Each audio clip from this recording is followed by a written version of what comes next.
What a week it has been. Oh my Lord. It is crazy out there. Welcome to Front Porch Brunch, a gathering of like-minded people that get together to hang out and talk about whatever is going on in the news. And oh boy, have we got stuff to talk about in the news. Crazy, crazy week. My name is Brian Trippett. I am your Front Porch Conservative. I am sometimes known as the beau in the chapeau, sometimes called the fine fella in the fedora, sometimes referred to as the wise guy in the wide brim. But if nothing else, I am your host. We are on YouTube, we're on Rumble, we are on Twitter. We are gathering together to see what all we can find out about what goes on in this crazy, crazy world in which we live. So, tell your friends, grab yourself a cup of coffee, come hang out with us. It's going to be a good time. So, glad to have you here. We'll start dropping the volume on the music here in just 1 second. We'll give everybody a chance to settle into their chairs, and we will talk about stuff that is going on. And oh my goodness, the stuff that is going on. It is madness out there. Anyway, it is so good to be back doing a brunch on Saturday morning.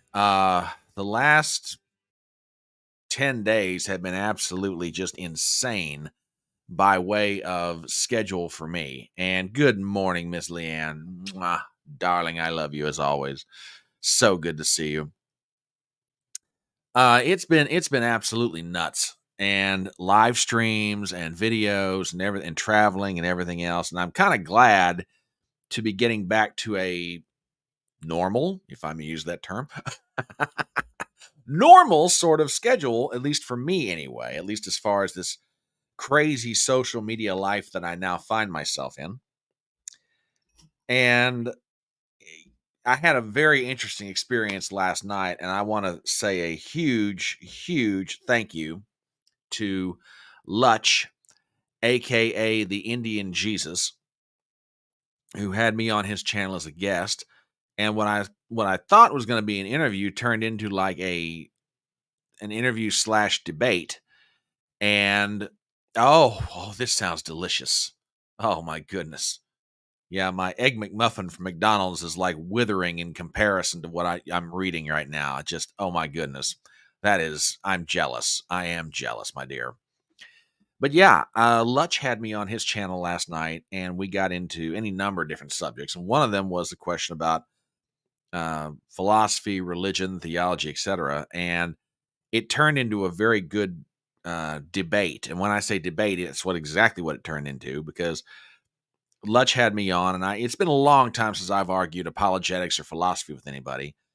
And I got to give a shout out to Christian Watson, who happened to be watching what was going on and entered the fray. And I'm not saying that in any bad way, shape, or form. I mean, Christians got just as much right to free speech as anybody else. And if someone invites him to come in and talk, he comes in and talk. And it turned into a really good debate. And this went on for like 3 hours last night. So if I'm a little draggy this morning, that's what's going on. So you have my apologies for that in advance. But yeah, it's been a crazy, crazy set of days. And we're glad to have all you here this morning. This is probably going to be an abbreviated brunch for a couple of reasons. One is, normally I use my Friday evenings to do my preparations for the show. And I didn't really get the chance to do it as much as I like. I've got some stuff prepared here, mostly having to do with the State of the Union address and a few other things I want to talk about. The other reason this is going to be something of an abbreviated session is I'm still trying to get over something that I don't know what the heck's going on with me. It's I've got a weird, funky set of symptoms right now. But at any rate, we'll power through it. We'll get through this thing, and glad to have y'all here. Let's see who all's here. Gypsy's here this morning. Good morning, my dear. Love you in the Moda City. Mr. Dave, love the Porch. Oh yeah, absolutely. No, it is not sexist to say that at all, sir. My compliments to you. If you can find a good Southern girl that can make biscuits and gravy, hats off to you. Or as Lutch might say it, dilly dilly. So yeah, quite a few things to talk about in the news. We're going to get into all that. But yeah, send out your tweets, send out your Gettrs, send out your Gabs. Send out your truth socials. Tell everybody to get their butts in here. Let's start talking to each other. We've got a nice little crowd forming up already. And you've got folks on the YouTube side. We got folks on the Rumble side. And bless your all's hearts over there on Rumble, you lovable lurkers. You never say much, but you always lurking. That's why I love you guys. That's why I love you indeed. Okay, let's get into the two biggest news items from the week. There's a lot of news going on. I mean, don't get me wrong, but there's two that stand out probably more than anything else. And that is, let's start with the one most recent, the State of the Union address. And for everybody who was with me and my co-hosts, Ruben Christopher Haynes and Brentley from the Dangerous Rhetoric podcast, thank you all for watching along with us. And I also want to thank Ruben and Brentley. As I often remind myself, they do not have to suffer the slings and arrows of outrageous fortune with me when I'm hosting one of these things, but they are there graciously to give their opinions and give their insights and whatever. And I love both of them. I love all my co-hosts, by the way. Anybody that's willing to risk their reputation by hanging out with me in social media is a brave soul indeed. So, and they're willing to do it, so I'm always glad to have them. So some thoughts before I get into the heart of what I want to talk about as it relates to the State of the Union address. I am 52 years old, and I am not going to sit here and lie to you and say that I've watched every State of the Union address ever since I turned 18 years old, which was quite a long time ago. But I've watched quite a few of them over the years, be it Herbert Walker Bush,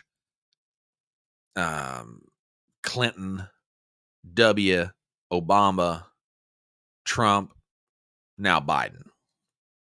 So I can say that I've got quite a bit of experience with watching these things, or at least kind of understanding what the dynamics are that go into a State of the Union address. And there's a million and one things politically or culturally that you could talk about when it comes to the State of the Union. All of that said, I don't know if in my lifetime, if I have ever watched anything like what I observed Thursday night. Now, I know what some people out there are going to say. Oh, you're just saying that because Biden's a Democrat. No. I've watched State of the Unions when Bill Clinton was in office. I've watched State of the Unions when Barack Obama was in office. And I've watched Biden's previous State of the Union addresses. But I don't know that I've ever seen anything like what Joe Biden did the other night. I watched an angry old man for an hour berate and scold the nation. Or maybe it's better to say a significant portion of it, the ones that just happen to have the word Republican behind their name. Biden was divisive. There was little to nothing in his speech that even attempted unity.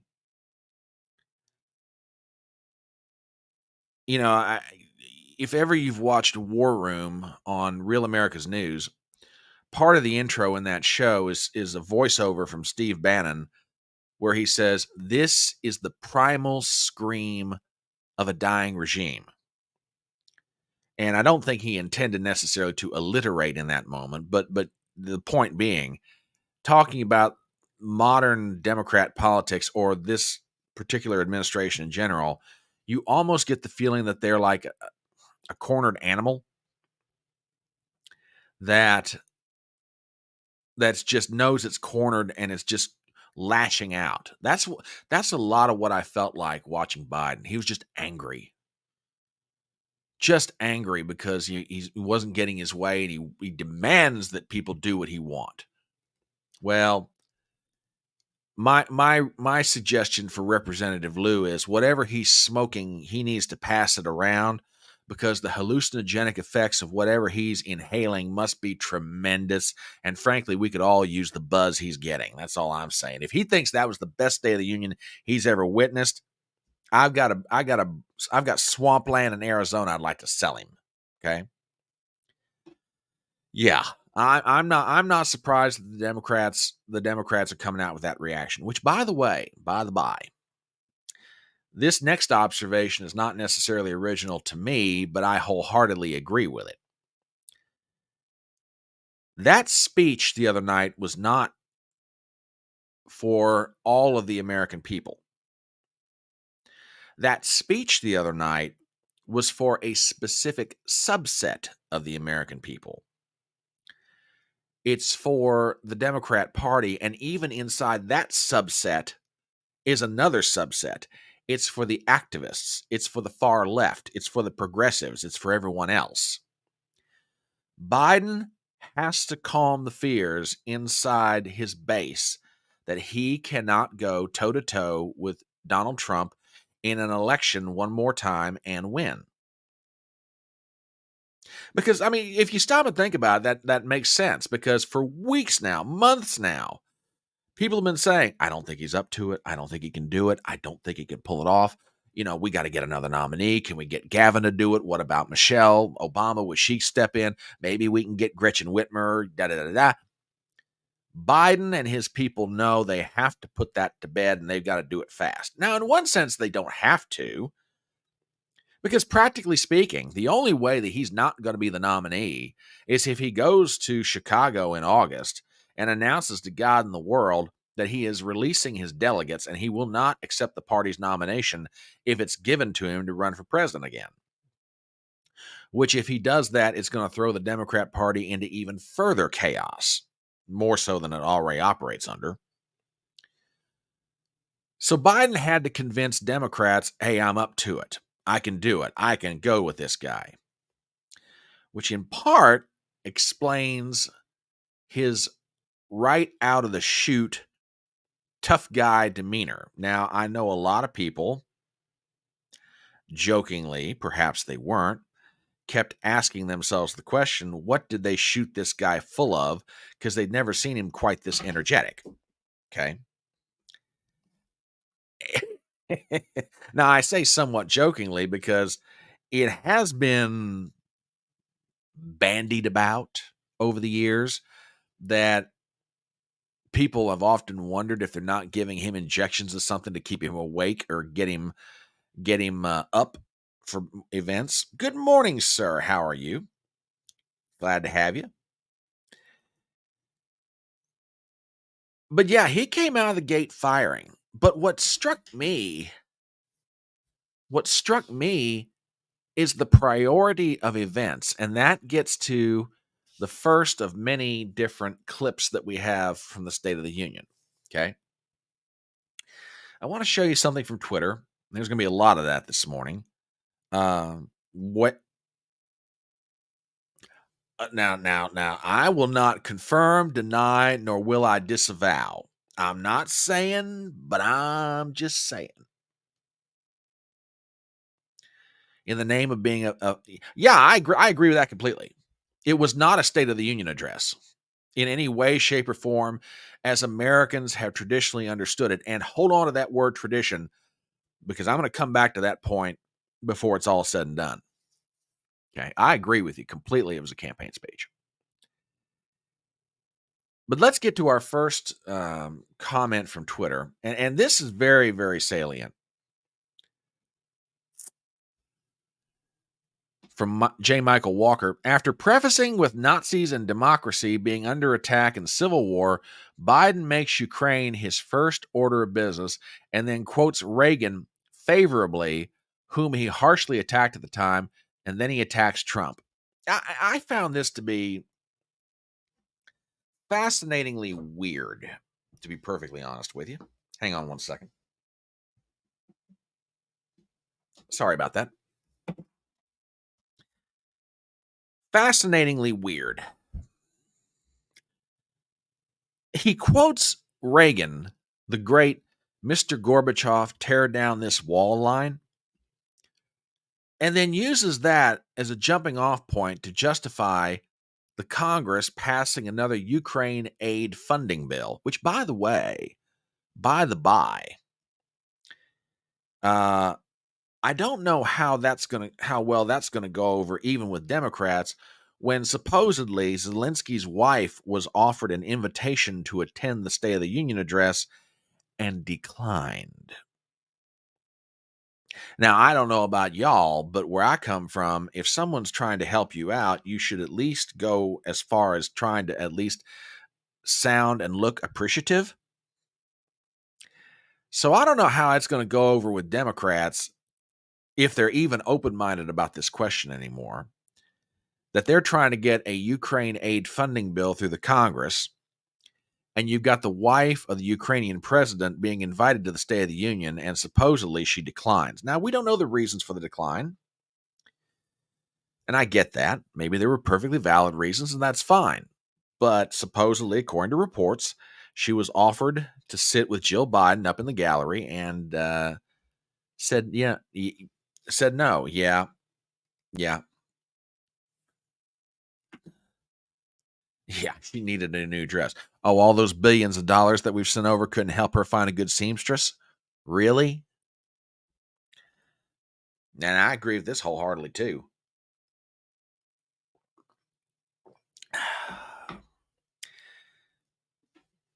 But yeah, he starts off with Ukraine. Good morning, Z Highness. Love you, darling. So he starts off with Ukraine, and from there he switches up. Now I want you to hear this because this runs about 2 minutes. I'm going to play the whole thing. If I need to interrupt it, I will. But this was just remarkable to me. And by the way,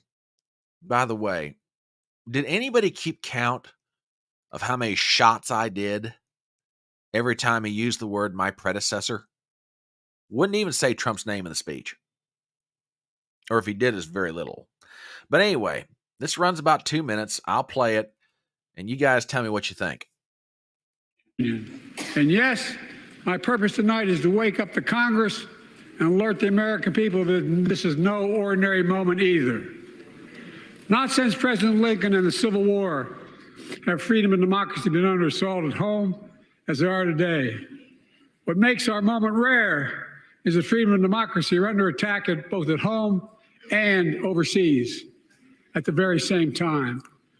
Overseas, Putin of Russia is on the march, invading Ukraine and sowing chaos throughout Europe and beyond.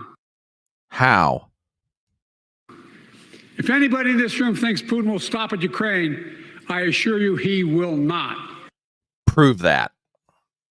I'm going to stop right here for a second, and I'm going to address something that I'm getting sick and tired of from Democrats. I'm sick and tired of warmed over domino theory. I mean, you boil it all down, that's what this is. This is domino theory. Now, if you're wondering what I'm talking about, way back in the day, the Dulles brothers came up with the concept of domino theory. And the idea is if one country goes down because of communism, then another, then another, then another, then another. It was the justification, or at least part of it, that got us into the war in Korea, and part of the justification that got us into the war in Vietnam. What he's doing right now in that speech is nothing more than warmed over domino theory. And I'm sorry, I'm just a contrarian enough to ask the question, okay, prove to me that Vladimir Putin is going to move beyond Ukraine when he's finally finished conquering it, which he will, by the way. Prove to me that he's got any other designs on any other nation in Europe. And if you can make a good argument for that, let's hear it. Let's hear what you got to say. But I'm sick and tired of this. And I'm also sick and tired of a bunch of intellectual cowards on the Republican side who haven't got the brains or the balls or both to do what a little old guy behind a microphone from the comfort of his study in his house is doing through social media, asking the simple question of the people proposing all this money and all this military hardware and all this everything else for Ukraine. Okay, prove to me that Vladimir Putin has designs on any other nation in continental Europe beyond where he's currently at right now with Ukraine. I'm sick and tired of this from both sides. I really am. But anyway, let's get back to listening to this. President Walter, among my other nicknames for him. But anyway, back to Walter.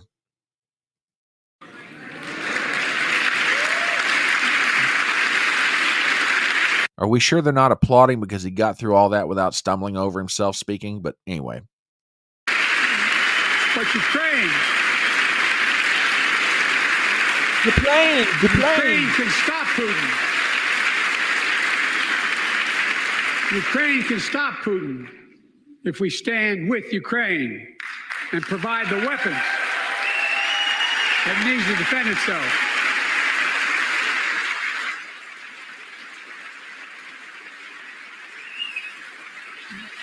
That is all. That is all Ukraine is asking. They're not asking for American soldiers. In fact, there are no American soldiers in war in Ukraine, and I'm determined to keep it that way. Really? There are no military boots on the ground over there, huh? Okay, let's keep going. But now, assistance to Ukraine is being blocked by those who want to walk away from our world leadership. It wasn't long ago when a Republican president named Ronald Reagan thundered, "Mr. Gorbachev, tear down this wall." Now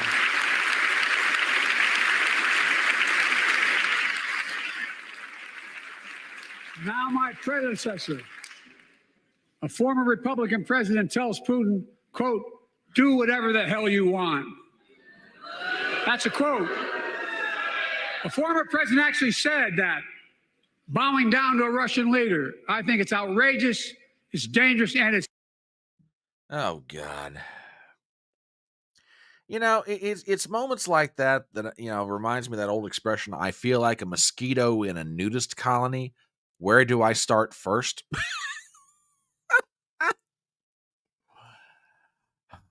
Yeah. We'll get to that. We will get to that.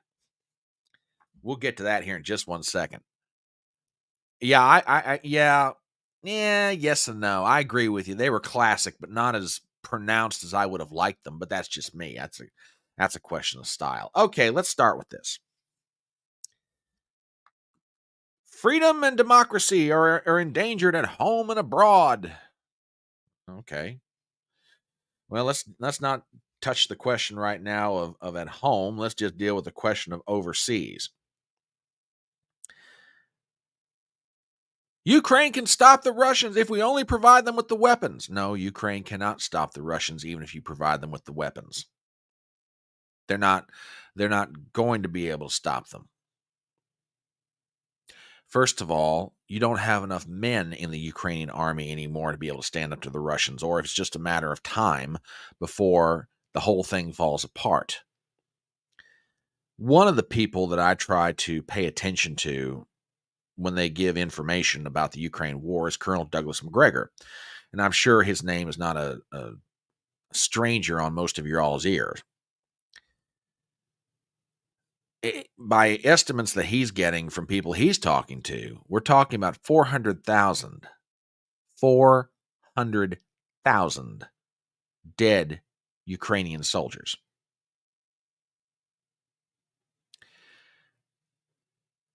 The generals right now are having trouble getting soldiers into the army, in part because the sons, the mothers, and the fathers of Ukraine are sending their children anywhere else other than the borders of Ukraine to keep the army from conscripting them in.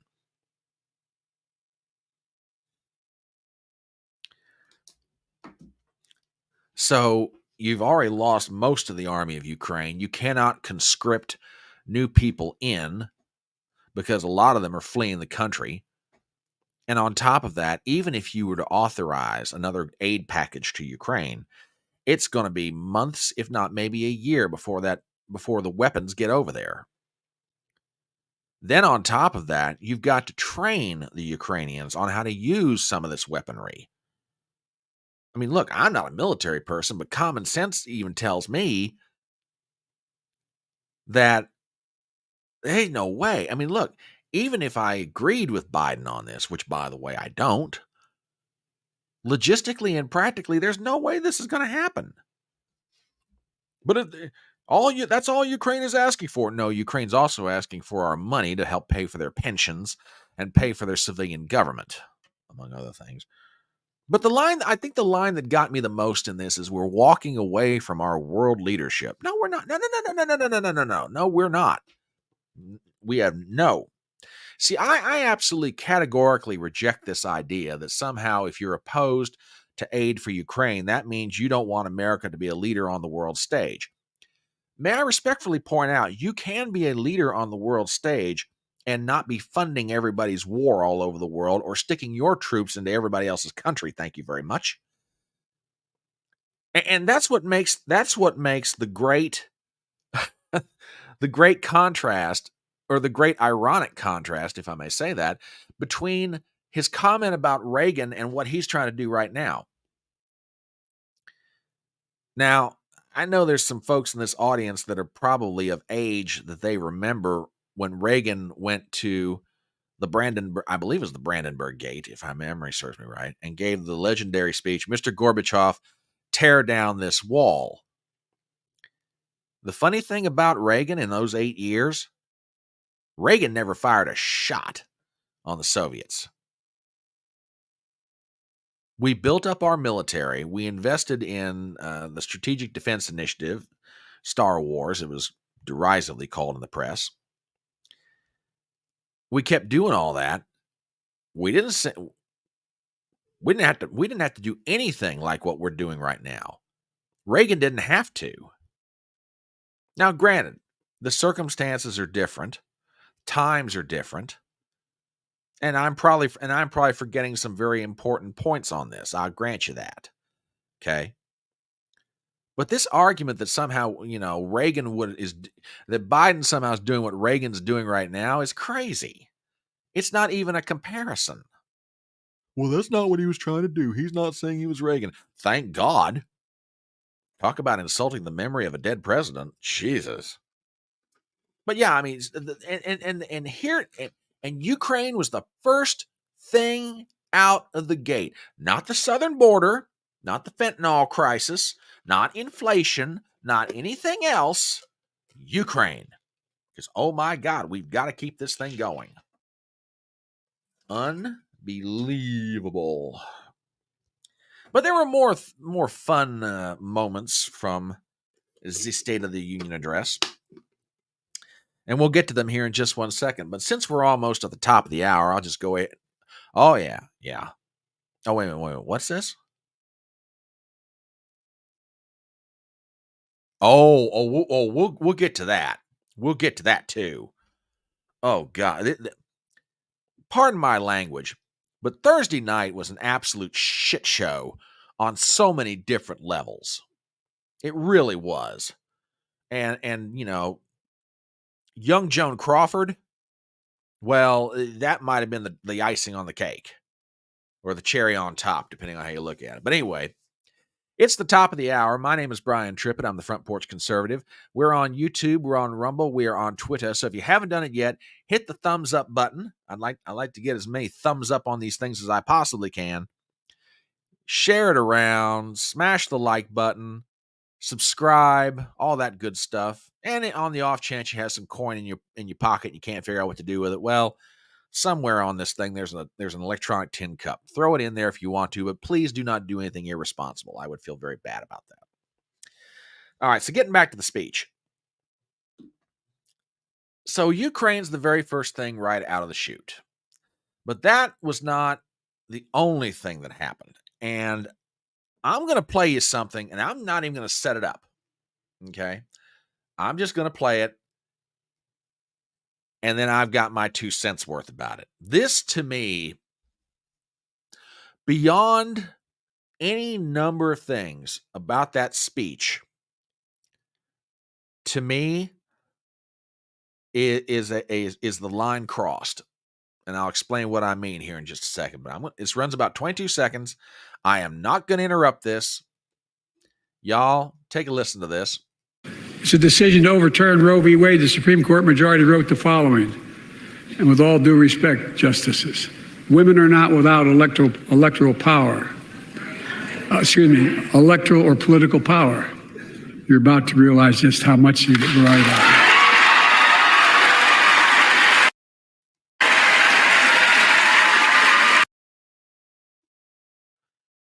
Okay. I don't ever want to hear Joe Biden, Kamala Harris, Chuck Schumer, Nancy Pelosi, Jamie Raskin, Eric Bang Bang with Fang Fang Swalwell. I don't ever want to hear another Democrat ever again talk to me about how Donald Trump or people in the MAGA movement or the America First movement are destroying the political norms and traditions of the United States of America.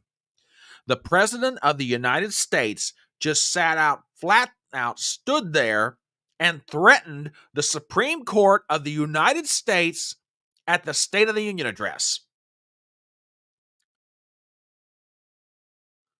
Well, women have political power, and you're going to find out how much they have it in November. And you got people like Schumer, Durbin, Patty Murray just standing up and cheering, and the justices, to their credit, sat there stone-faced. But even the look on Elaine Kagan's face, the one sitting beside Sotomayor, I can't prove it, and I never will be able to, but she looks like she's pissed. And for the record, I don't blame her. Not that she voted for the Dobbs decision anyway, but that's not the point. You do not go around threatening the independent judiciary. Don't get me wrong, you can criticize their decisions. I got no problem with that. But number one, there's a time and place to do it. It's not the State of the Union. And number two, you don't threaten the judiciary. Well, it wasn't an actual threat of violence. You've got people coming to Brett Kavanaugh's house right now trying to assassinate him and do harm to his family. Okay? You got protesters marching in front of these people's houses. And Merrick Garland will not lift one finger to do anything to give them security or even obey the law, which says they've got to be X certain amount of distance away. So please, with all due respect to people on the left or progressives out there, please don't give me this crap about, well, it wasn't a threat. Yeah, it was. The man just stood there in front of God and the world on national television and threatened the Supreme Court of the United States in front of the justices who were there. Unbelievable.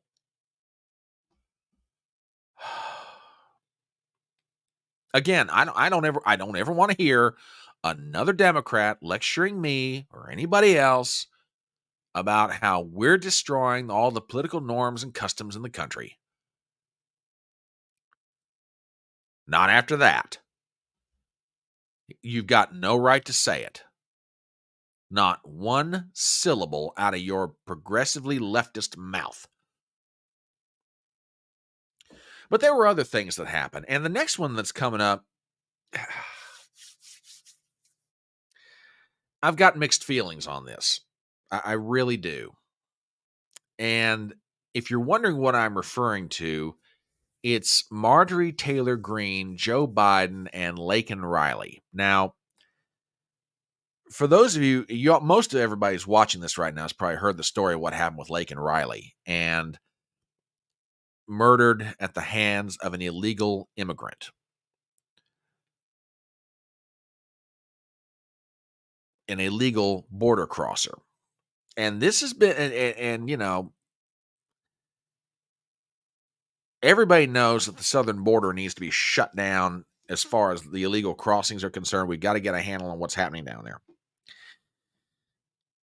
So Aunt Marjorie Taylor Greene, Congresswoman from Georgia, comes to the House, and Marjorie is known for being flamboyant. It's probably a good way to put it. And there's any number of things that happened in this whole thing. So let me do this much and set this up. This is how Marjorie was dressed that night. Okay. You see what I mean by flamboyant? Okay. And on a side note, this outfit of hers just caused all kinds of consternation, to the point that a Democrat congressman is sending a letter to Mike Johnson.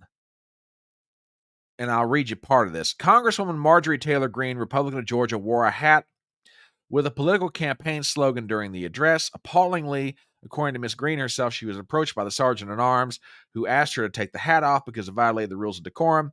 She refused. Okay. Now, I would find this to be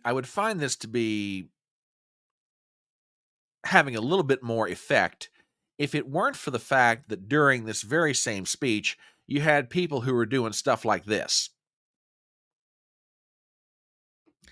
Or you had people who were dressed like this, as they've now been doing for several years at the State of the Union address. Okay, this is political messaging. So to this congressman who's bitching and pissing and moaning about Marjorie Taylor Greene, get off your high horse, big boy. I don't want to hear it. But anyway, getting back to the main of what happened here. So as Biden is walking into the State of the Union address, there's that narrow pathway that leads to the well of the House. And as is normal custom, the president, is shaking hands. He's talking to people, yada, yada, yada. And as he does, Marjorie Taylor Greene hands him a button with Laken Riley's picture on it and says, say her name. And Biden, being the smart ass that he is, and that is exactly what he is, among other things, said, I know her name. Well, that leads to the next clip that we're going to play. And this may be one of the more famous exchanges from the State of the Union address. So this runs about 34 seconds. And I'm going to start it right now. I'd be a winner. Not really.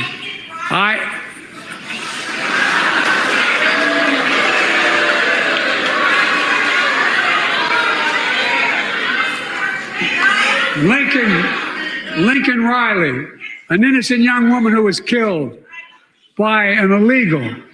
That's right. But how many of the thousands of people being killed by illegals? To her parents, I say, my heart goes out to you, having lost children myself. I understand. But look. Okay, first of all, Laken Riley's parents were not even up in the gallery.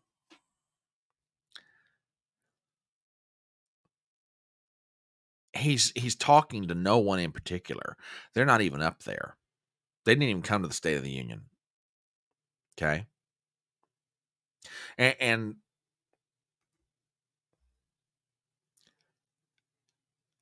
Dave, on that second question, and that sort of thing's happened before. It's been a long time, but it has happened.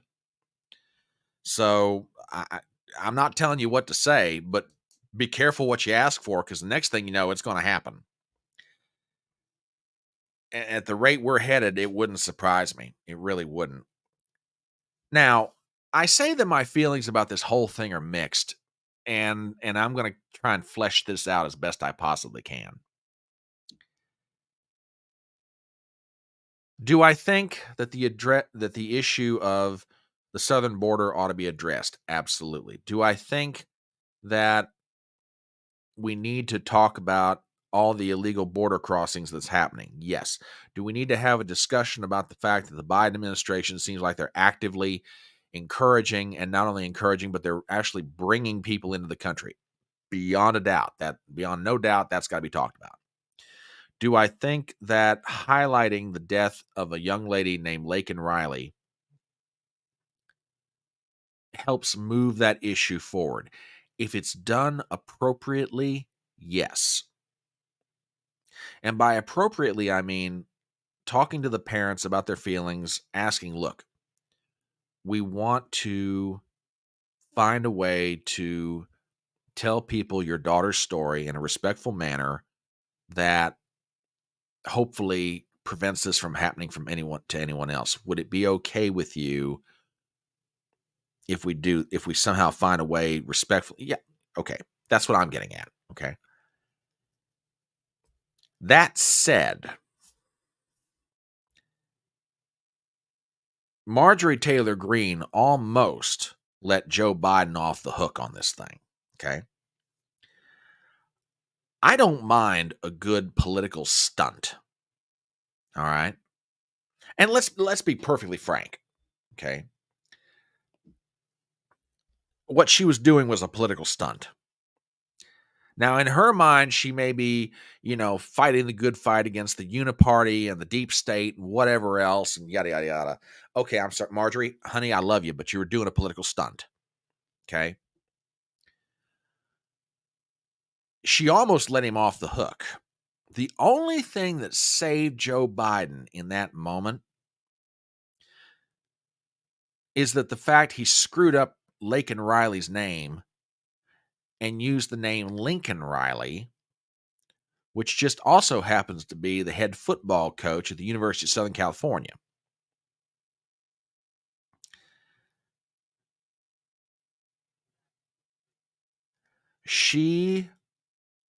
That's the only thing that saved him, right? That's the only thing that saved Marjorie right there, because apparently Biden was ready for it. Either he was ready for it, his people got him ready for it, I don't know which. But he almost handled that perfectly. He almost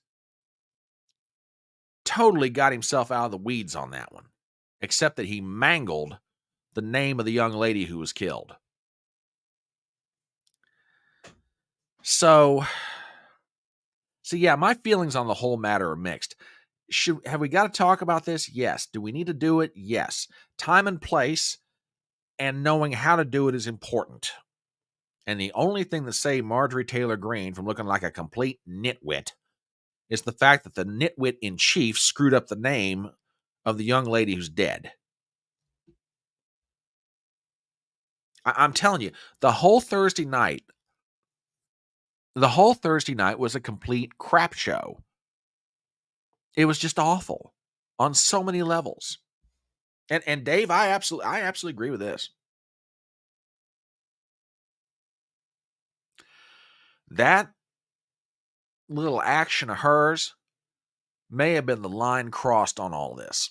Now, don't get me wrong. I mean, Democrats and Republicans, let's just be honest about this, have heckled presidents of the United States over the years during State of the Union addresses. Okay. Democrats are more pronounced at doing this than the Republicans necessarily.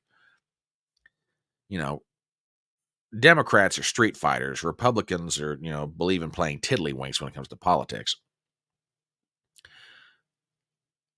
But it happens on both sides. But Pelosi tearing up that speech took it to a whole new realm. Okay.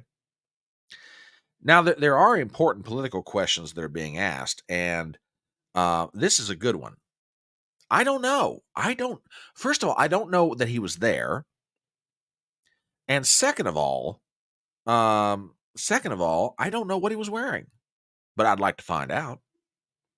Again, people are asking a very important political question. Yeah, Z Highness, I don't know if you intended this or not, but yeah, she's good at this. And to put a finer point on it, yeah, she's good at getting those out there. I wholeheartedly agree with that.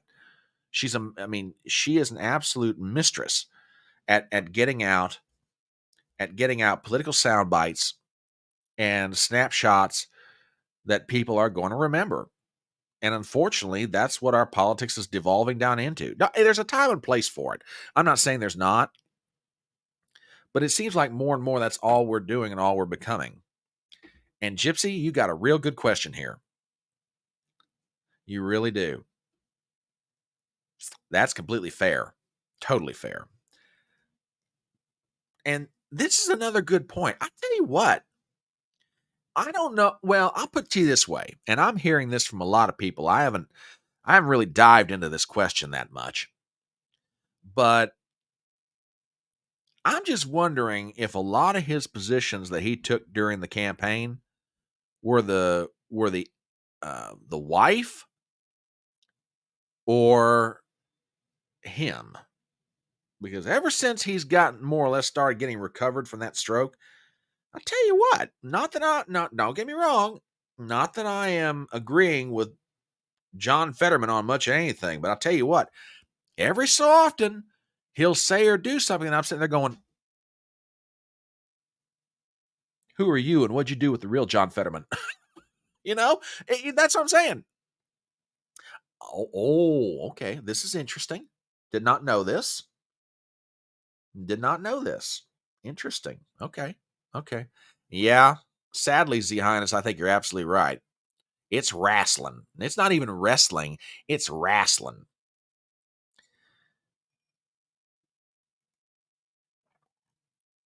But anyway, yeah, there's all kinds of stuff. I mean, just all kinds. And then to top it all off, and I don't have the clip pulled up, and I wish I did. Biden is speaking, then up in the gallery comes a disturbance. And what happened was this. Here's a man being taken away in handcuffs. You know what he did? This image represents where our country is going today and how Democrats are treating us. This is by Robbie Starbuck. This man's son was killed on Joe Biden's watch because of Biden's disastrous withdrawal from Afghanistan. The father came to the State of the Union hoping to hear his son and others who died would be honored. Instead, Joe claimed to keep Americans safe in a string of gaslighting, sickening lies. The dad voiced his disgust as any dad would by saying 13 Marines. Biden's protection arrived and charged him for having the audacity to interrupt and speak up for his dead son. The Democrats treat us like subjects and criminals who should be tossed in jail if we call out their lies, all while they get rich and consolidate power. Evil. This defines Biden's presidency. The man's a Gold Star father who lost his son in Afghanistan during the withdrawal. And this is how he's treated. Now, again, don't get me wrong. Time and place for everything, okay? In spite of the fact that Joe Biden, in one form or another, was gaslighting the American people during that speech, should he have got up and started yelling at the top of his lungs from the balcony? No. Do I understand why he's angry? In part. And I say in part because I'm not a father. I'm not a father who's lost a son in the military. I can only give so much sympathy, and I can only say I understand. And that's true. I've never been where he's been.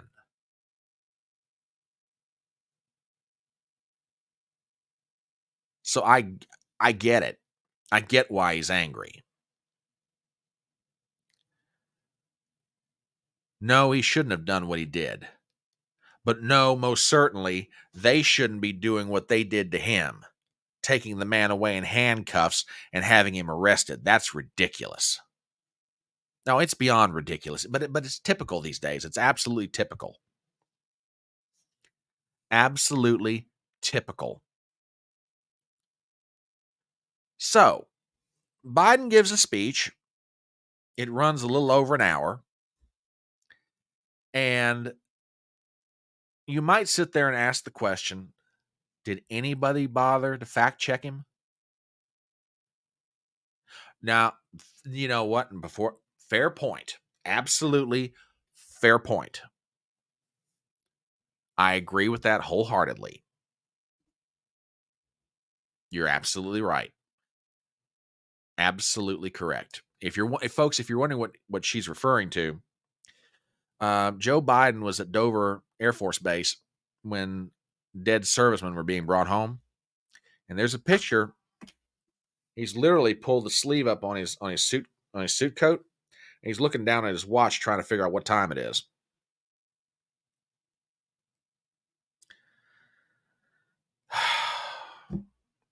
So did anybody bother to fact check Joe Biden? Believe it or not. Yes. And it would surprise you who did it. The New York Times. So you want to know how many inaccuracies he had in that speech? God. You know, check this out. Biden says 15 million new jobs. Oh, I'm sorry. I'm doing my Biden impression. Sorry about that. 15 million new jobs in just 3 years. That's a record, Biden claimed. The Times ruled that the claim needed context because the job gains, quote, were beginning to return before Biden came to office from the huge losses during the pandemic. And that is so absolutely true. You know, I've often said if Joe Biden had been sworn in, went to the Oval Office and took a nap for 4 years, country would have been fine. Because I can't believe I'm saying this, but the New York Times is absolutely right. If you remember 2020, there was a very severe contraction of the economy. But then by about September, we were on our way out of it. Huge job growth numbers. Most of that came from the fact that people were going back to work. States had let up on their lockdowns, most of them, not all of them, but most of them. And they got people back to their jobs. Now you can make the argument, were we creating new jobs or were these just jobs everybody was going back to? Well, no. Jobs they were going back to, but we were already on our way out of it. But Biden makes it sound like on his watch, all these great and glorious things are happening because of his economic policy. And I'm sorry, even the New York Times admits that's just not true. But let's continue. Quote, my policies have attracted $650 billion in private sector investment in clean energy, advanced manufacturing, creating thousands of jobs here in America. The Times ruled Biden's statement lacked context, and Biden calculated $650 billion based on, quote, public announcements of investments, not necessarily dollars spent across industries targeted by Biden's legislative accomplishments. I'll tell you what, I didn't read this article from the New York Times, but daggone, this is not bad even for the Times. Number 3, I'm cutting our carbon emissions in half by 2030. New York Times determined that the Biden statements lacked context and Biden confused his goals of cutting emissions in half with what his actual policies would cut. We've already cut the federal deficit over $1 trillion. Now that I should have laughed out loud when he said that. I think I did, actually, among other things I said, which I can't repeat.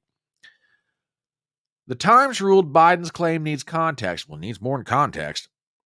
Under Biden's watch, the federal deficit dropped to $1.4 trillion in fiscal year 2022 from $3.1 trillion in fiscal year 2021, but much of that reduction was attributed to the expiration of coronavirus relief spending. The deficit then rose in 23 to $1.7 trillion. The deficit remains higher than it was before the coronavirus pandemic. You know what? I might have to revise what I think about the New York Times. Not very much, mind you, but maybe just a little bit. Number 5, you know, there are 1,000 billionaires in America. You know what the average federal tax rate is for these billionaires? They're making great sacrifices, 8.2%. That's far less than the vast majority of Americans pay.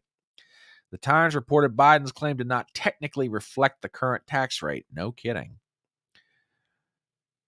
Many of my friends on the other side of the aisle want to put Social Security on the chopping block.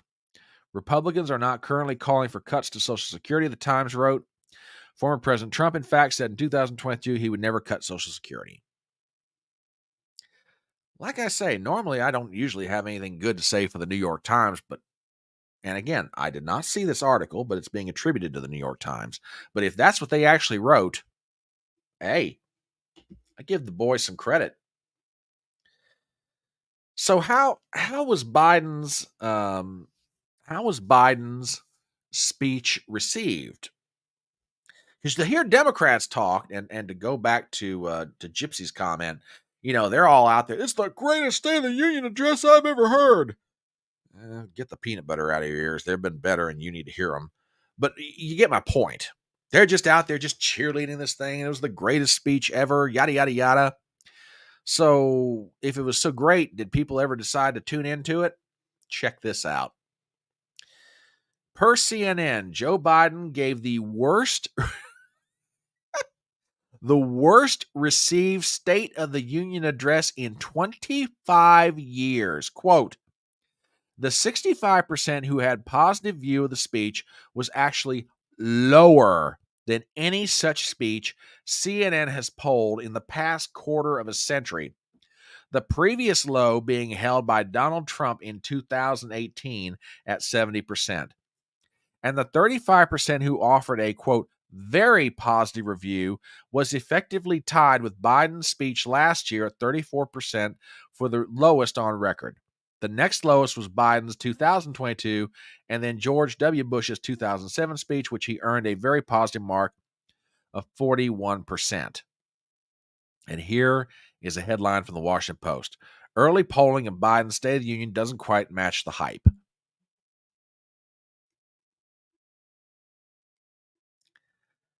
I got one more point. After Dave's comment here, I got one more point to make about this. Yeah, it is amazing how stupid they think we are. It truly is. It really is.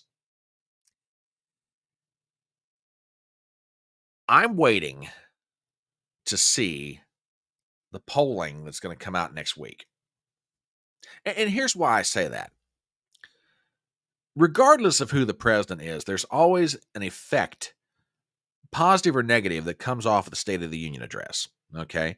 Usually presidents will use the State of the Union address as a springboard to go talk about their legislative priorities for the year. They'll put the president on the road, going to various cities and towns, making speeches about items that were in the State of the Union address, trying to get members of Congress to go along with them.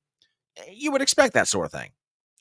And the other thing that you would expect is that the polling firms, New York Times, Washington Post, ABC, Wall Street Journal, Fox, etc., would be doing polling to see if there was any kind of bump that the president got out of the State of the Union address. So here are my couple of observations for what that's worth. Number one, if, and this is a really big if Biden gets a bump out of the State of the Union address, it's going to be relatively small. Now, I could be absolutely wrong on that point. I don't think I am. And the reason that I say if he gets a bump goes back to this. Early polling of Biden's State of the Union doesn't quite match the hype. Okay. And then you go back to CNN and they're saying this is the worst received speech in 25 years. Okay. And keep in mind, that includes Bubba Clinton in 1999. I said there's one of two things that could happen. Either A, he gets a bump out of it, but it's very small. B, I don't think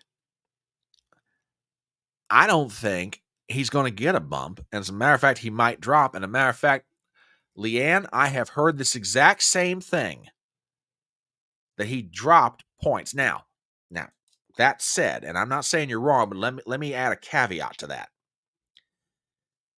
If it was a poll that was being done, if it was a poll that was already in the field, in other words, somebody had started doing the polling maybe a couple of days before, okay, and on the last day was the State of the Union address, maybe that affects the result. Okay. But if that poll, and I'll put the comment back up here for everybody to see it, if that poll was done or initiated after the State of the Union address and it shows he dropped 2 points, then yeah, I think our prediction's coming true.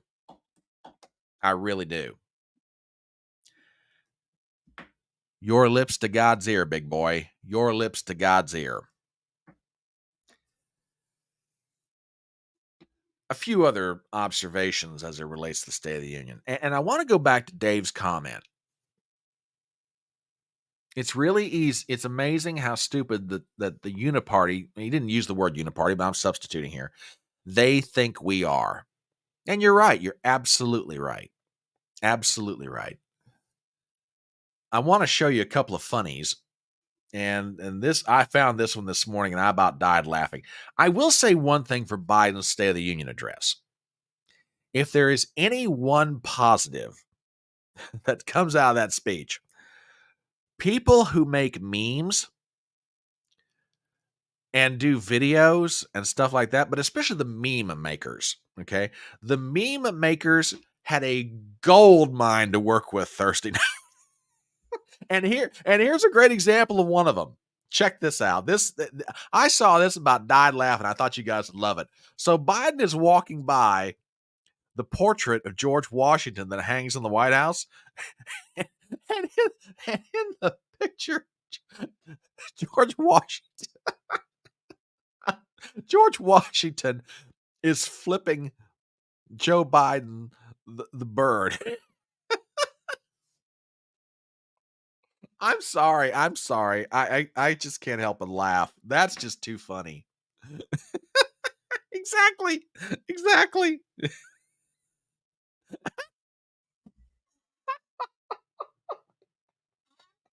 I love it. I absolutely love it. Oh my gosh. Yeah, according to Google AI. Oh my gosh. Oh goodness. I do want to get a little more serious. I do want to get a little more serious. Um Talking about going back to Dave's comment, it's amazing how stupid they think we are.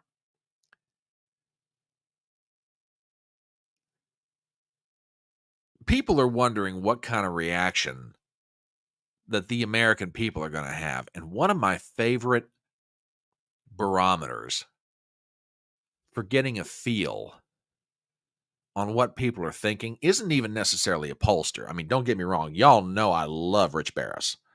I love his work. I love his honesty, his transparency. He's my go-to guy when it comes to polling.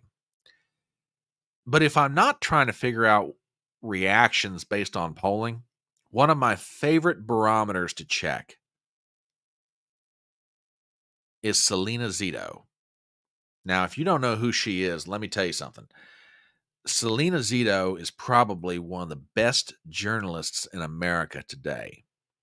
No, she's not as famous as some people, and she's not this or that by modern standard. But when I say journalist, Selena Zito travels the Pittsburgh area, Western Pennsylvania, Northeastern Ohio, Panhandle of West Virginia, and that whole area. Most people would commonly call it Appalachia.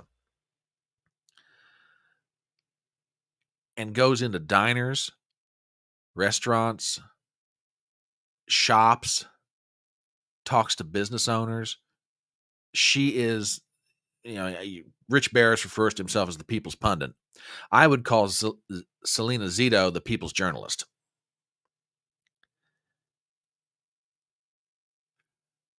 She had a fascinating observation the other night. Now, like I said, Democrats in Congress are all like, "Oh my God, it was the greatest speech ever," and then you got the mainstream media out there going, "He was robust and energetic and yada yada yada." But what do the American people think? Let's see what the people's journalist has to say. I'm going to start with the this one down here first. It shouldn't surprise me anymore. It shouldn't, but it does. The impression of Biden's speech last night coming out of D.C. and New York among strategists, analysts, and reporters is much different than the impression of voters. A word of caution if you're celebrating this speech today. And she wrote that on Friday. And then there's this one. Last night, Biden shored up the media. However, if you think he shored up swing voters, you spent too much time listening to a media based in D.C. and New York City, places that will never decide an election, and not enough time to listening to those who will. Many who heard too much anger and divisive politics.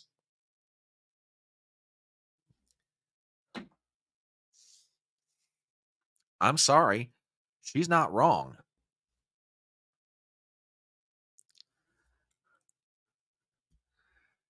I think Selena Zito is absolutely right.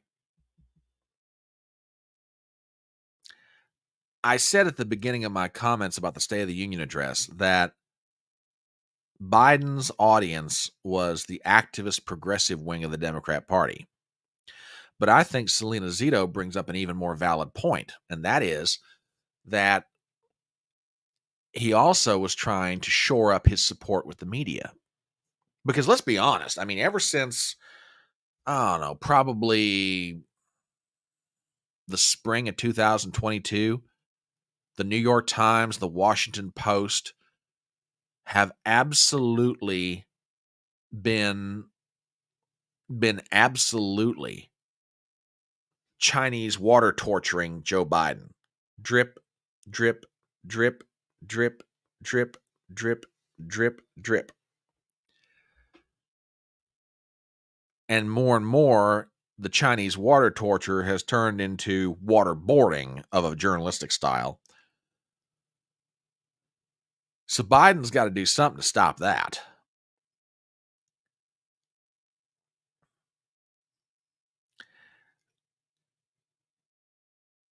So yeah, he's trying to get the activist Democrats and progressives to be cool it a little bit. He's trying to get the press to cool it a little bit. But are the American people looking at this speech going, "This is the greatest thing I've ever heard"? No, they're looking at it going, "You're supposed to be uniting the country, and this is what you're coming to us with." You know, I've got any number of nicknames for Joe Biden. For a long time. You know, and I'll never forget. I think it was early 2021, and it finally hit me how much he looks like Jeff Dunham's ventriloquist dummy, Walter. And for a while, I started calling that. I started calling him President Walter. And last night, or I should say Thursday night, Walter was on full display for the United States of America and the world. I think there were various people who came up with their own versions of this, but almost to a person, it was like the old guy who's yelling at the kids to get off his lawn. There was, as far as policy was concerned in that speech, there was very little that was new or substantive. Matter of fact, I saw a great video on Twitter where someone took about 3 minutes, ran through all the clips of Joe Biden's previous State of the Union addresses, and you'd be amazed at how much similar language there was. And I'm just sitting here going, there's nothing new here. There's very little in the way of new policy that's being offered to the American people, but there's a lot of hate. There's a lot of anger. There's a lot of ginned up frustration.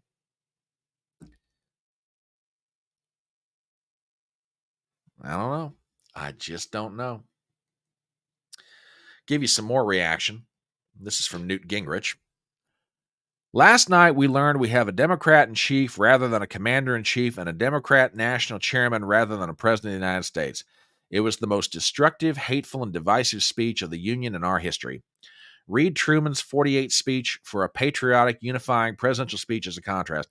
Biden never ceases to amaze with his pettiness, nastiness, and dishonesty. Now, the only reason that I bring up Gingrich in this, he is a historian. Say what you want to about him, but he is a historian.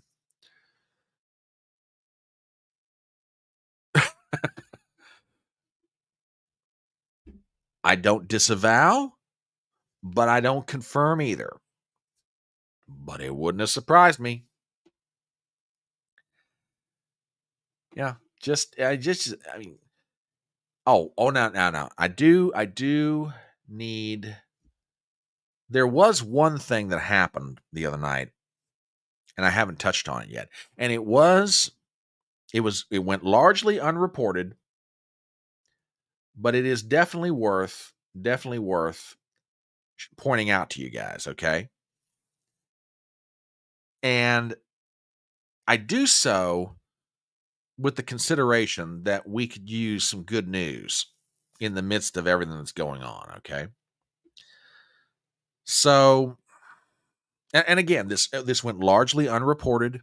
Nobody had any idea that it had happened, but I definitely think it needs to be commented on. So, this runs about 49 seconds.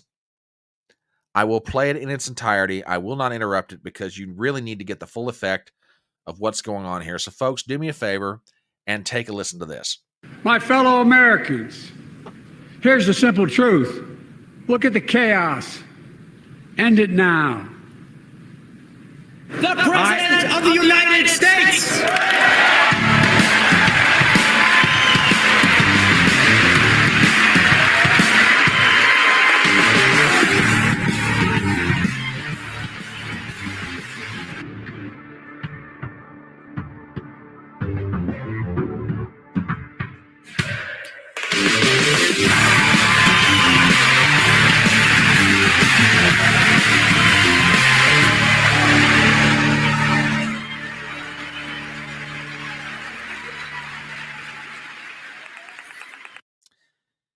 Yeah, like I said, it largely went unreported, but yeah, that was something that did happen at the State of the Union the other night, and I really think that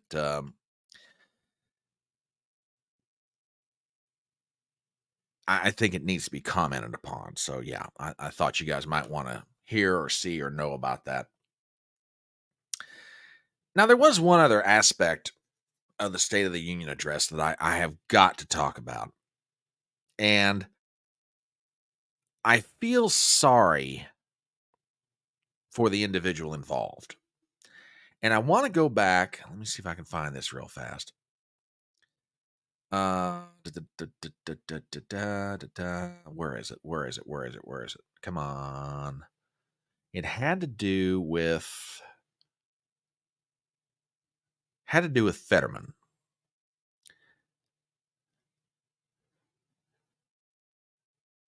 Where is it? Come on. Here it is. Katie Britt. The response to the State of the Union address. Look, I am not trying to pile on the poor lady, okay? Because frankly, she's been panned enough. For those of you who don't know what I'm talking about, or maybe you didn't see it, the response to the State of the Union address was delivered by United States Senator Katie Britt, Republican of Alabama. Now, beyond knowing who she is and what state she represents, I don't know a lot about the lady. Okay, she's very young by U.S. Senate standards. She's maybe just a touch over 40 years old. Okay, seems like an otherwise good person. Genuinely, she does. She seems like a very nice, genuine person. And she was asked, let me rephrase that. She was asked to deliver the response to the State of the Union. Now, I say that I feel sorry for her, and here's what I'm getting at. Okay. It doesn't matter if it's a Democrat president like Joe Biden or if it's a Republican president like Donald Trump or even George W. Bush. Okay. I don't care who you are. You're not going to succeed when it comes to giving a response to the State of the Union address. And the reasons are many, but primarily it gets down to this. For 1 hour or more, the President of the United States has the nation's attention. The President of the United States is speaking from the well of the U.S. House of Representatives, not just to the Congress, not just to most members of the federal government, but to the entire nation on national television. Okay? There's a lot of pomp and circumstance that goes into that. For better or worse, regardless of who the president is, they've got the nation's attention for an hour. Basically, if you're giving the response, you're playing second banana to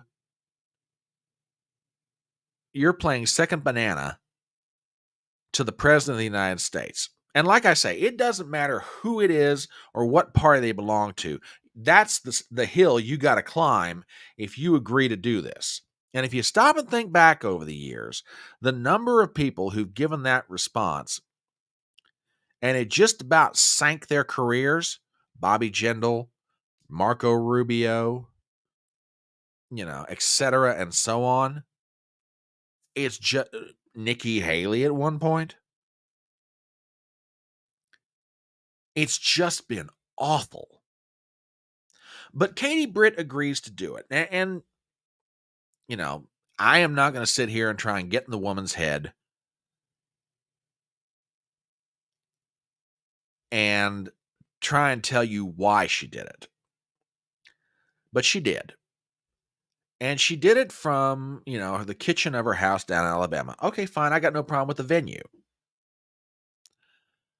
What I got a problem with is any number of things. Number one, I think I'm going to start calling her Young Joan Crawford. She came off, I don't know whether to call her Joan Crawford or bipolar, because she'd go back and forth emotionally during that response from sweet loving housewife to no wire hangers. I mean, my God, the crazy in that woman's eyes was frightening. And like I say, she's probably a sweetheart of a lady any other time, but the way she came off in that speech was awful. I mean, you want to see what I'm talking about? Let me show you something. Hang on a second here.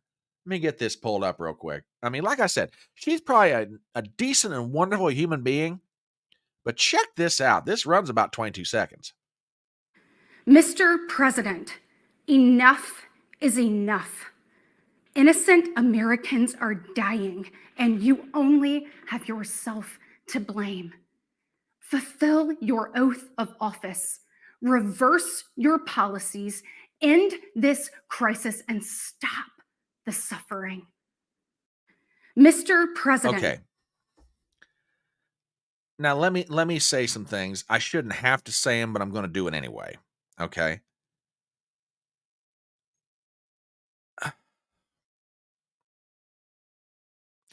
Do I have a problem with the fact that she's a woman giving the State of the Union response? No, I don't have a problem with it. I don't care if it's a man or a woman. Okay. Do I have a problem with the fact that she's relatively young? No, I don't have a problem with that either. There have been some extraordinarily gifted politicians in American history who've been very, very young. I don't have a problem with that. What I got a problem with is you've got the GOP, particularly either Mike Johnson or Mitch McConnell or both of them, that are thinking like Washington insiders, and they're not thinking like the country. This party no longer belongs to them. Okay? This country, or I should say the Republican Party, for better or worse, is now Donald Trump's. And if you don't believe me, look at who got installed as the RNC chairman and co-chairman on Friday. Michael Whatley, the Republican chair of North Carolina, is now the national RNC chairman. Lara Trump, Donald's daughter-in-law, is the co-chairman. And Chris LaCivita, is now the chief operating officer of the RNC, and La Savita is the co-campaign manager for Donald Trump. And lest you think it just stops at the RNC, look at the number of America First MAGA legislators that have been elected. It's not big by comparison, but it's getting bigger all the time. And the base of the Republican Party is Trumpy. They're MAGA. They're America First. Okay?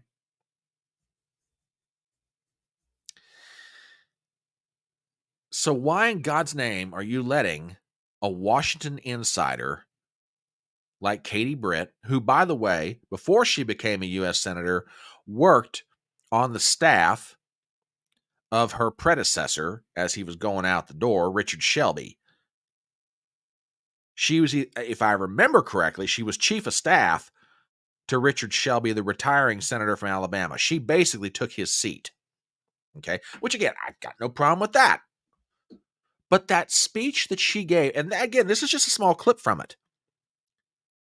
If Mike Johnson and Mitch McConnell or Ronna McDaniel, whoever it was that wound up picking Katie Britt, if you're going to get a woman to do this, go get Marjorie Taylor Greene. Go get Lauren Boebert. If you're going to get a woman to do this, don't get her. She's a sweetheart. Katie Britt's a sweetheart of a lady, okay? But her giving the, Mr. President, fulfill your oath. She looks like a soccer mom arguing with the coach that her kid's not getting enough playing time. I mean, doggone it. Yeah, I agree with this wholeheartedly. Let Mark Robinson, the lieutenant governor in North Carolina, he'd have been great. And if you've never seen Mark Robinson speak, go out and find some clips of him on Twitter or YouTube. This guy's tremendous. Let Mark Robinson do it. Let Vivek Ramaswamy do it. I could think of any number of people who could have given the response to State of the Union. Would they have been able to match Joe Biden? Okay, maybe not. But then again, think of the nature of what it is they're doing. They got to play second banana to the President of the United States. Even though Joe Biden is he is cognitively diminished, that's putting it diplomatically. He's still the President of the United States. He still has the setting of the State of the Union address. You could put the greatest orator in the world in there to do the response, and it's not going to come off the same way, only because of the venue in which they're giving that speech. They're following the State of the Union. They're following the President of the United States. So I don't necessarily fault Katie Britt for this. I think look, I'm not going to pile on here. I mean, bless her heart, she's getting crucified in any number of different places, okay? My complaint in all this isn't so much with her. It's with whoever picked her to do this, because to me, it's nothing more than a reflection of establishment GOP Washington mentality and how they so vastly and grossly misunderstand their voters. Oh, we've got to get a woman to do this. Oh, if we get a woman, that's going to help us in the suburbs, and that'll. You do not understand the party that you purport to represent. That's my problem with Katie Britt's performance. That's my problem with the fact she was even picked. Like I said, probably a sweetheart of a lady and under any other circumstances, but bless her heart, she never should have taken this assignment. She never should have. She'd have been much better off doing what young senators do.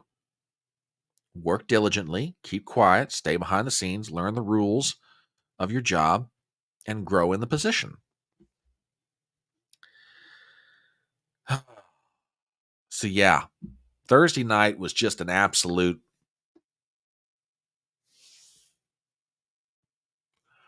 it was just a disaster on so many levels. Truly a disaster. on so many levels. Oh, goodness.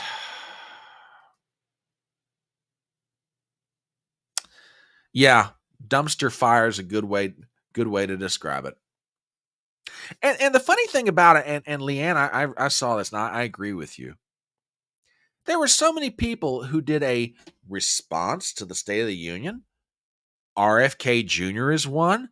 Carrie Lake is another one. Donald Trump did his. And frankly, Rich Barris has said this, and I can't disagree with him. Why didn't they get Donald Trump to do it? Seriously. He's going to be the nominee of your party. Why not let him do the response to the State of the Union? Makes sense to me. But they didn't. And in the long run, does having Katie Britt, really hurt the Republicans? No. But it just seems like an opportunity that was lost. You know what I mean? It just seems like now that's a good point if they'd have picked Trump. Would they have aired the response? I mean, you've got MSNBC right now that'll barely, and I mean barely, put a live feed of Donald Trump up on the screen. That to me, by the way, is amazing. They're supposed to be a network, a news network, and they're doing that. And then you've got Rachel Maddow sanctimoniously standing there. Well, we're not gonna countenance in lies, and we're not gonna let this man lie on national television. That's not for you to worry about, lady. That's for the American people to decide for themselves. You're a news organization. Act like it. But I think you're right. If it had been Donald Trump, you'd have had networks that would never have aired the response. Which means he probably would have gotten even more. Tucker Carlson gave a great response to the State of the Union. So yeah, there's the State of the Union. Like I said, this may be one for the record books as far as like hitting a new low, at least for me anyway. I don't know how you guys feel about it, but oh my God, I watched that thing and I couldn't believe it. And like I said, for those of you who were with me and Ruben and Brentley that night, God bless you all, because, it's one thing for me to be, a weirdo that wants to watch this crap show. It's another thing for y'all to voluntarily sit through it and suffer with us. So, bless your hearts. And I mean that in all sincerity, bless your hearts. Yeah, it was a complete embarrassment for the country. Yeah, probably true. Probably true. Well, it's almost 12 o'clock on a Saturday. So let's shift gears a little bit. And before we do, I'll give my last commercial of the day. My name is Brian Trippett. I'm the Front Porch Conservative, and we are doing Front Porch Brunch, which is a news program dedicated to taking some time to review items that happened in the previous week. Because let's be honest about it. You're out there, working God knows how many hours. You're trying to make your spouse happy. You're trying to make, you're trying to make your boss happy, your relatives happy, your dog happy, your cat happy, your dog and your cat if you have a dog and a cat. You're trying to make everybody happy. You don't have the time to look up what's going on in the world. That is where I come in. I try to offer some perspective and commentary, and if nothing else, let you guys vent. Believe me, after this week, we have a lot to vent about. And I want Commander, bless your heart. Thank you. They voted for Haley. And then, you know what? I got to thank you for this for any number of reasons, because you kind of segued into some things I want to talk about.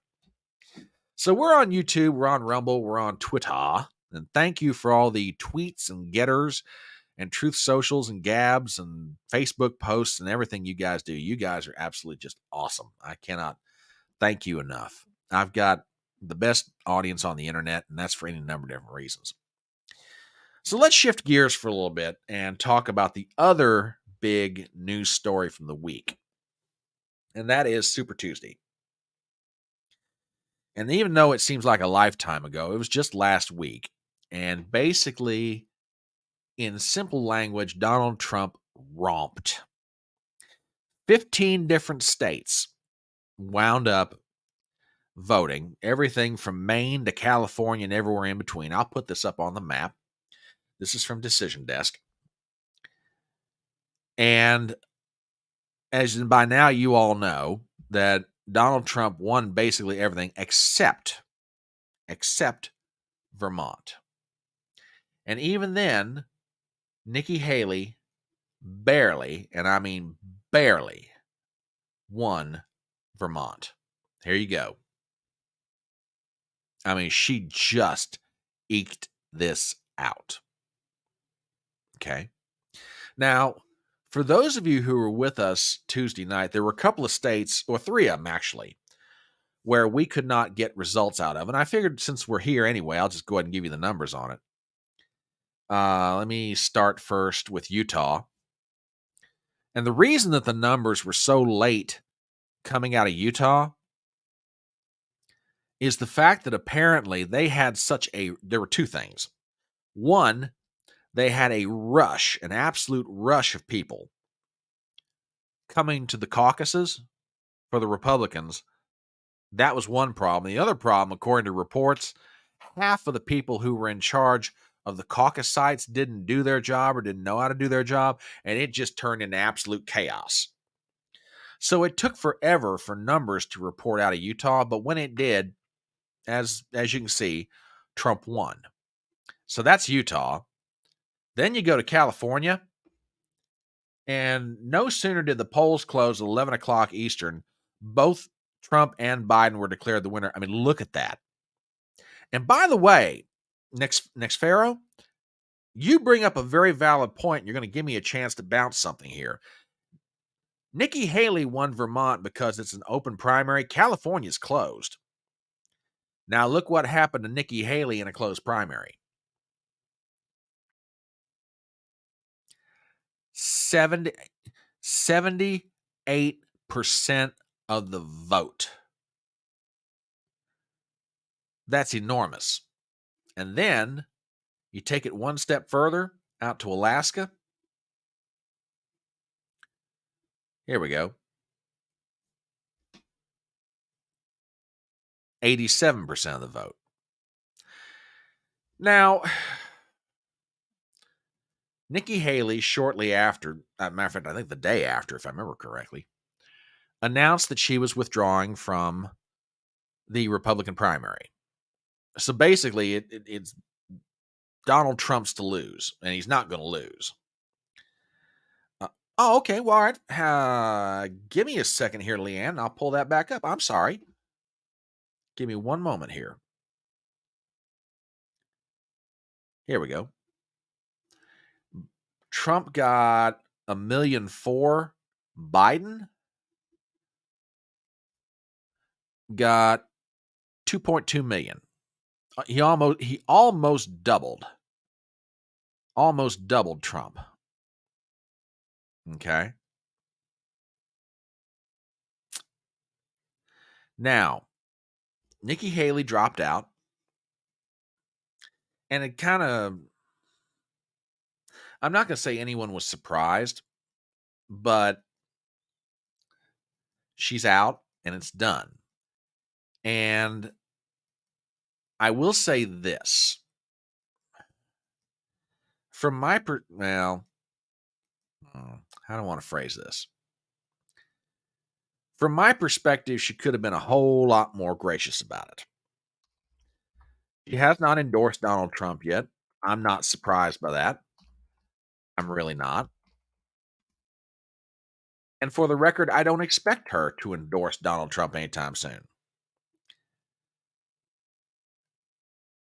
I'm not surprised by that, nor am I shocked.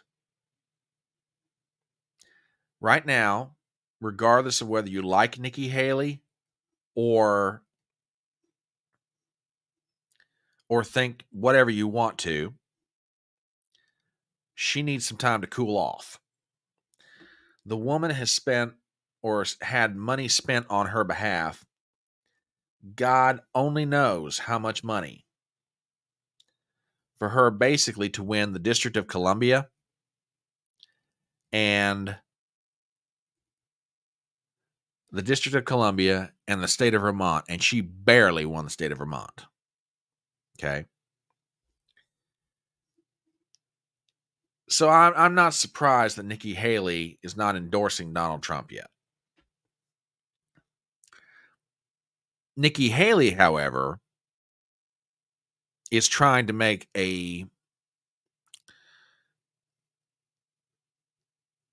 what's the word I'm looking for here? Is trying to allude to an unreality. Okay.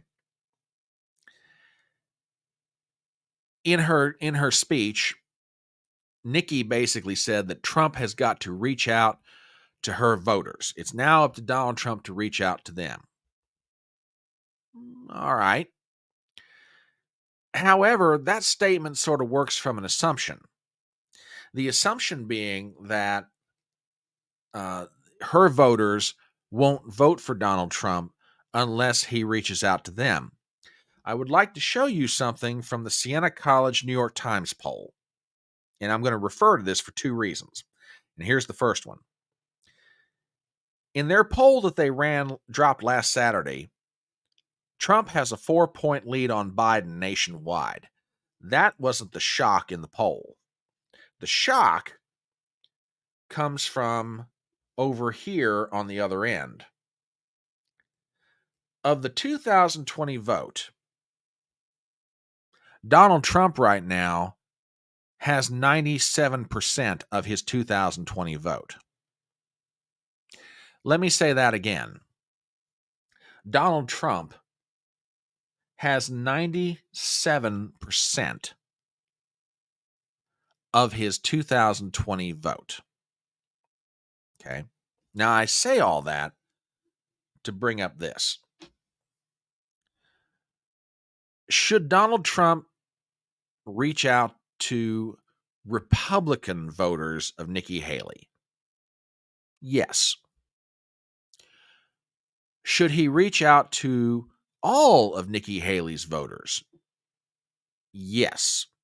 Now, you may have noticed that I make a distinction between Nikki Haley voters who are Republican and Nikki Haley voters in general. There's a reason for that, because a significant portion of Nikki Haley's support came from Democrats who voted for her in places like New Hampshire and South Carolina and Vermont and any place where there was an open primary.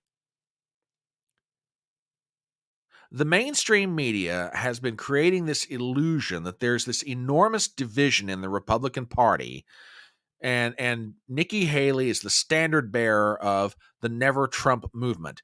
I got bad news for the mainstream media. When the New York Times dropped that poll showing that Donald Trump has 97% of his vote from 2020 already locked up, this whole argument about Nikki Haley being the standard bearer for the Never Trump movement evaporated. You can't be a standard bearer for the Never Trump movement when Donald Trump's got 97% of his vote from 2020. So yes, do I think Donald Trump should reach out to Republican voters who voted for Nikki Haley? Of course I do. I don't think he should spend that much time worrying about it, because to be perfectly honest, and this is not to sound callous, it's not to be mean, they're going to come home and vote for Trump anyway. Or a lot of them will. Let's put it like that. That said, I know of some Republican voters who are not going to vote for Trump. And you know what? I respect their decision. But by and large, most Nikki Haley voters simply wanted an alternative. They thought Nikki Haley was the alternative. Okay, fine. But in the end, a significant portion of her Republican voters are going to come home and vote for Donald Trump. So yes, he should reach out and try and get them, but no, I don't think he should spend that much time doing it. Because Donald Trump knows something about Nikki Haley's voters in toto. And that is a significant portion of them are Democrats, and they were never going to vote for him in the first place. Okay. Now, there's a second reason why I'm going to point to that New York Times poll, and some of you guys have heard me talking about this already. Okay. And I want to go back to that map from Decision Desk. And I want to point out something to you guys. Particularly, there's 2 states that I want to talk about. Okay? Well, actually 3. Let's start with Virginia.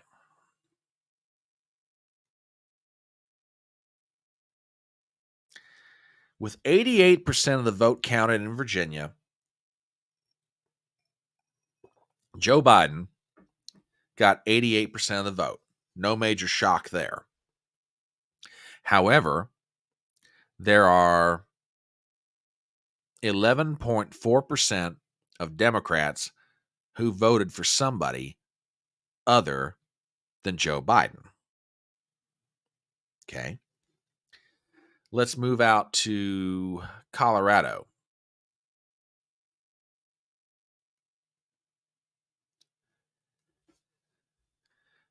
Joe Biden, with 99% of the vote counted, got 82.6%. Uncommitted, remember that from Michigan, got 8.9%. Dean Phillips got 3.1, Marianne Williamson 2.9, and someone named Gabrielle Corniel got 0.7. Add up everything else, 10, 16, that's 26, 10, 13, 15. 15.6% of the vote in Colorado went to somebody else other than Joe Biden. One last state. Minnesota.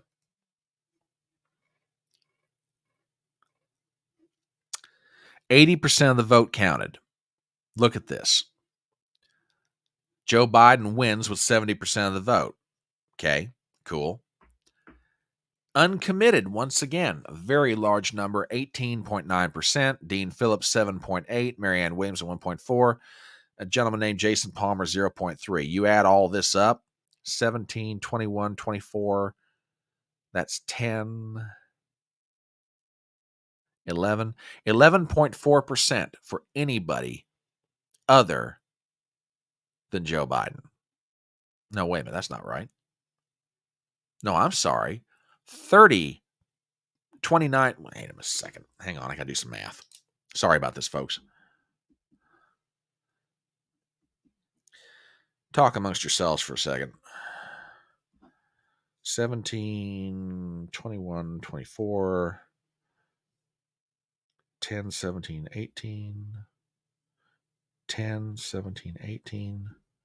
28.4% going to anybody other than Joe Biden. Now, I know that I've talked about this now on a couple of occasions. One was Super Tuesday and one was like Thursday afternoon, but I keep bringing this up for what I think is a very important reason. Y'all have been hearing me talk about this ever since March or last year, really, that there is a significant number of Democrats that do not want Joe Biden. They just don't want him. And now, when the rubber meets the road and the votes get down to happening, they don't want the guy. They want anybody other than him for various reasons. I mean, look, let's be honest. What's going on in Israel right now between Israel and Hamas is absolutely affecting him in places like Michigan, Minnesota, and other places around the country with a heavy Palestinian American population. Some people don't want him because they think he's too old. Some people don't want him because they think he can't beat Trump.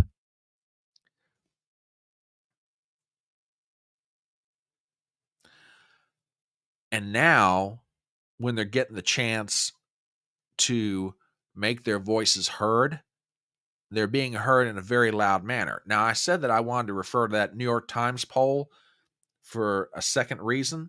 I want you guys to take a look at something. And again, I pointed this out the other day, but I've got to point this out again. Look at Joe Biden's vote from 2020. As it stands right now, he's only getting 85% of his vote. Okay? So let's just call it 10% that want to vote for somebody other than Joe Biden. Okay. No, actually, I take that back. This is even worse for him. There's almost 10%. They want to vote for Trump. That gray line you're looking at is Trump's vote. Let me run this thing back over to the other side and you'll see what I'm talking about. This gray line is for Donald Trump. Donald Trump is getting almost 10% of Joe Biden's vote from 2020. The upshot of that is this. If that number is consistent between now and November, you're looking at roughly 8 million votes. They're going to switch over from Joe Biden to Donald Trump. Now, I can just hear the howls of protest out there right now from Democrats who are watching this, and y'all know you do. You just won't admit it. He won't get 8 million of Joe Biden's vote. Okay, well, let's just say he gets 6 million, 5 million. Can you guys guarantee that Joe Biden wins if Donald Trump gets, what, 5, 6 million votes that Joe Biden got last time? Can you guarantee that Joe Biden wins the Electoral College? That's why I'm pointing out Virginia, Colorado, Minnesota. Now, do I think those states are going to flip? Not necessarily, although I'm making a prediction right now. I think Minnesota's going. I think Minnesota is going to flip Republican. And I know the Gypsy's got it written down in her book ready to remind me if I'm wrong. And if I'm wrong, I'll come back and say I was dead wrong. But I'm telling you right now, after what I saw on Super Tuesday, Minnesota is gone for Joe Biden. He will not win it. It's out. It's done. And there's going to be some other places on election night that shock people. And Leanne's absolutely right. He's getting 30% of the African American vote right now. Now, don't get me wrong. Joe Biden's got a lot of advantages, a ton of them. As a matter of fact, let me show you something from the Wall Street Journal. It just dropped, I believe, this morning. Yep. Let me put this up real quick. And it's perfectly, and they're right. It's perfectly legitimate.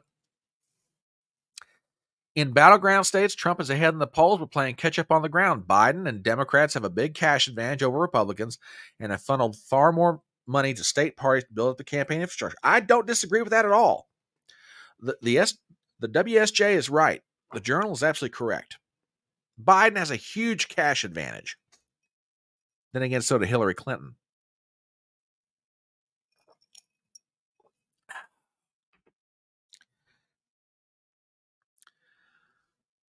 I'm just saying that the dynamics right now, and again, a lot could change between now and November, but the dynamics right now are looking horrible for Joe Biden. And I don't think his State of the Union address is going to help him. As a matter of fact, prior to the convention, it's one of the last major events that Joe Biden will have addressing the American people. And even then, I have not seen the ratings numbers on this, but I'll bet you it's probably his lowest State of the Union address, which means in one sense nobody saw it. But we'll see. Yeah, I agree with that. Oh, and by the way, you did hear this week that Michelle Obama has announced she will not run for the presidency. She put out a press statement. She's already said, forget it, guys. I'm not doing it. I'm not running. So take that for what it's worth. Commander says the nobodies against Trump got 10% of the vote.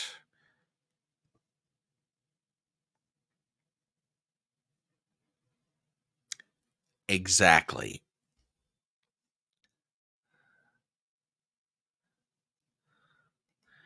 That's a great question. I don't know that they can.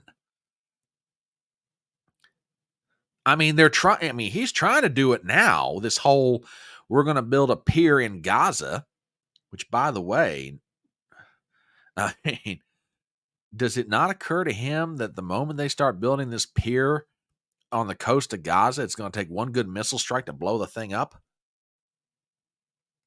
No, okay, maybe Michelle Obama's lying. I don't know, but she put out a press statement saying she has no intention of running. All right, I'll take her at her word. I will take her at her word. We'll see. We will see. But between the two of them, even though he's got a huge cash disadvantage. Oh, you know what? Hang on.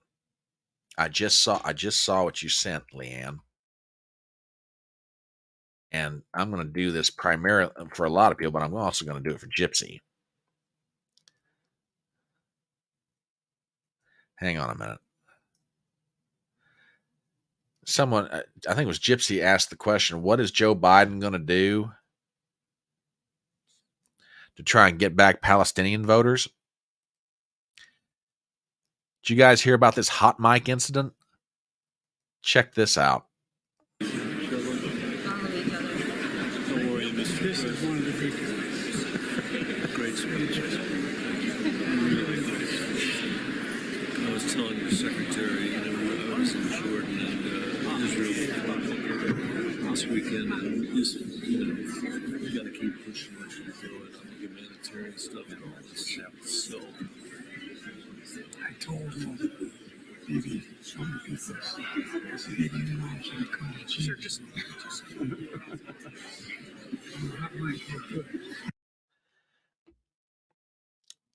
I told Bibi, and don't repeat this, you and I are going to have a come to Jesus moment. Uh-huh. Yeah, we'll see about that.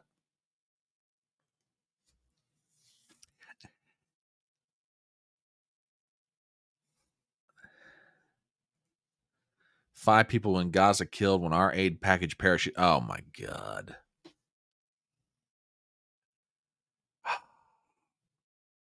To answer your question, I don't think he gets the Muslim population back.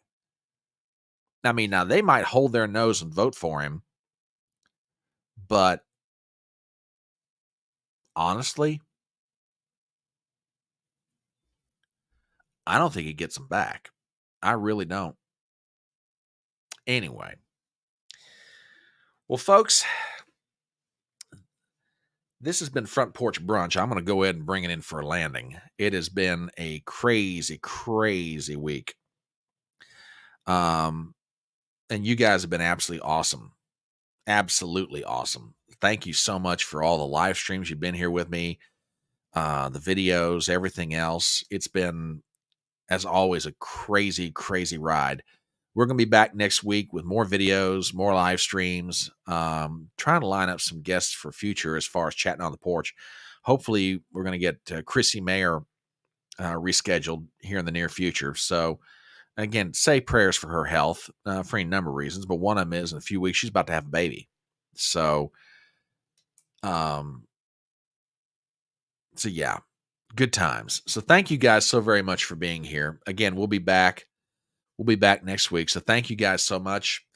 And remember, in the words of that great American philosopher, Tom T. Hall, it's faster horses, younger lovers, older whiskey, more money. You guys have a great week, and we'll see you later.